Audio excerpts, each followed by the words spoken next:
The Druid's embrace.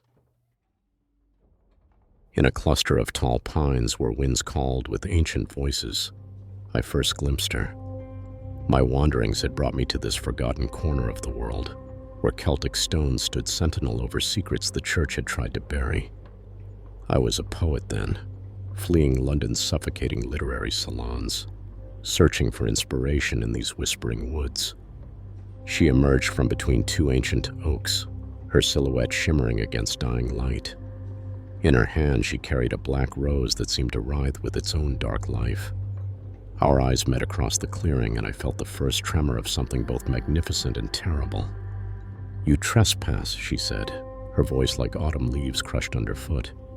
But underneath, I heard the wet sound of things decomposing.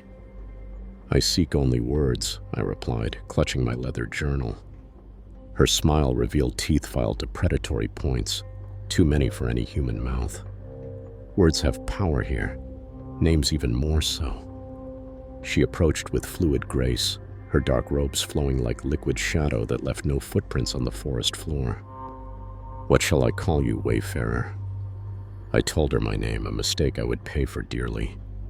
The moment the syllables left my lips, the forest around us shuddered, as if something vast had awakened. "And you?" "I have been called many things across many ages," she said. "Priestess, oracle, witch." Her eyes were black holes that seemed to pull light into them. "You may call me Moira." That night she led me deeper into the forest. The trees grew wrong here, twisted into impossible angles, bark weeping red sap that stained the earth.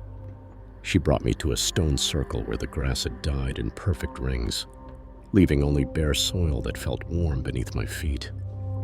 "The old ways are not gone," Moira whispered, her fingers tracing patterns on my wrist that left actual burns. "They merely sleep, waiting for those with courage to wake them." I should have fled. Instead, I returned night after night, drawn by promises of visions no mortal poet had ever captured. Each visit, the forest changed. Trees bore fruit that pulsed like hearts. Mushrooms grew in spirals that hurt to look at directly. The very air tasted of copper and ancient secrets. On the seventh night, she showed me her first ritual. A deer hung suspended between two trees, its eyes wide with terror but somehow still alive despite the gaping wounds across its throat. As Moira approached with her bone knife, the animal's mouth opened and whispered my name in perfect English. The blood that flowed was black as coal, and where it touched the earth, the ground began to breathe, rising and falling like a massive chest. In the crimson pool, I saw faces screaming silently, their mouths forming words and languages that predated human speech. "The dark winds are born," Moira intoned, "and the shadows sing." When she pressed her blood-stained fingers to my lips, the taste was more than copper. It was memories that weren't mine, centuries of pain compressed into a single drop. I swallowed, and something inside me changed forever. My journal began filling with verses that wrote themselves, my hand moving independently while I slept. In the margins, I found sketches I didn't remember drawing, twisted figures engaged in acts of worship or torture. It was impossible to tell which. The villagers began crossing themselves when they saw me. Children would stop mid-laugh when I passed, their eyes going glassy and distant. The parish priest refused to look at me directly, as if my very presence had become something obscene. In my dreams, I walked through a forest of hanging corpses, men and women in various states of decay, all bearing the same expression of ecstatic terror. At the center hung a pale young man whose chest had been hollowed out, his ribs spread like wings. Where his heart should have been, a black rose grew, its petals opening and closing like a breathing mouth. "She promised me immortality too," he whispered through lips that dripped maggots. "Look how immortal I became." I woke screaming, but when I looked in the mirror, my reflection smiled back with the teeth that were beginning to sharpen. The forest itself had become alive in ways that defied nature. Trees moved when I wasn't looking directly at them. Shadows fell upward. Birds flew backward through the air, their songs playing in reverse like some hellish recording. Moira would disappear for days, returning with artifacts that hurt to perceive, bones that whispered names of the dead, vials of liquid that moved like living things, stones that bled when the moon was full. Each night she drew me deeper into her mysteries, and each dawn found me less human. When autumn came, painting the forest in blood and gold, her rituals intensified. Animals began following me, not ordinary creatures, but things with too many eyes, limbs bent at impossible angles, mouths full of human teeth. Fairnock approaches, she told me as we lay beneath stars that pulsed like diseased hearts. The darkening. What happens during this darkening? I asked, though part of me already knew and recoiled from the knowledge. Power, she said simply, ancient and unfettered. The wellspring from which all magic flows becomes accessible to those willing to pay the price. Her fingers traced constellations on my chest, and where she touched, my skin began to turn pale, translucent. I could see my own blood moving beneath the surface, darker than it should be. The night before the ritual, I found them, the remains of her previous vessels. Not bones, but something worse. Husks that still moved, still breathed, trapped in a half-life of endless hunger. They whispered my name as I passed, their voices like wind through dry leaves. "Run," one gasped, its face a ruin of stretched skin and empty sockets. "Run while you still remember what running means." But I couldn't run.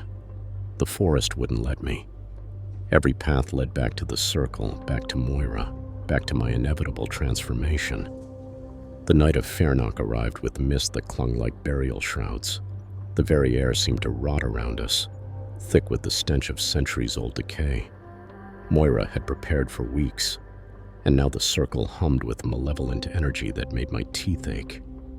She dressed me in robes that moved without wind, painted my skin with symbols that burned like acid. Around my neck, she hung a pendant made from a raven's skull that whispered secrets in my ear. Terrible truths about the nature of reality that made me weep blood. "Tonight," she said, her eyes now completely black, reflecting nothing, "you become the vessel." The ritual began with the drumming that came from beneath the earth, the heartbeat of something vast and hungry buried far below. Moira moved around the circle, chanting in words that made reality writhe like something in pain. The mist grew thicker, and in it I saw them, all her previous victims, dancing in eternal torment. They reached for me with hands that had too many fingers, their mouths opening to reveal throats that went down forever. Moira approached with her blade, not metal but something carved from the darkness between stars. It sang as it moved through the air, hungry for my blood. "The seeds of iniquity germinate in my skin," she recited. "For Acheron's river runs through my veins." She raised the blade. "Will you open yourself to the darkness beyond the veil?" In that moment, I understood what she truly was. Not human, never human, but something that fed on devotion and sacrifice, that had been consuming souls for centuries. The tenderness I thought I'd seen had been nothing but hunger masquerading as love. "Yes," I whispered, but the word came out wrong in a language I didn't recognize. The blade descended, opening not just my flesh but reality itself. What poured out wasn't blood but liquid shadow that burned like acid where it touched. The earth drank it and began to scream, a sound that came from everywhere and nowhere, the dying cry of the world itself. Something vast and ancient stirred in that darkness, something that had been waiting for this moment. It flowed into me like molten metal, rewriting my very existence. My bones elongated, my skin grew translucent. My eyes became windows into an abyss that had no bottom. But as the transformation reached its crescendo, I felt Moira's true intent. Not partnership, but consumption. She meant to drain me slowly, to feed on my transformed essence like a spider with a paralyzed fly. Before she could begin, I grasped her wrist. The power flowed between us, but not as she had planned. Instead, I drew from her centuries of stolen life, countless sacrifices, the accumulated essence of all her victims. Her scream was the sound of worlds ending. Her skin withered, her midnight hair turned to ash. Her beautiful features collapsed into the skull beneath.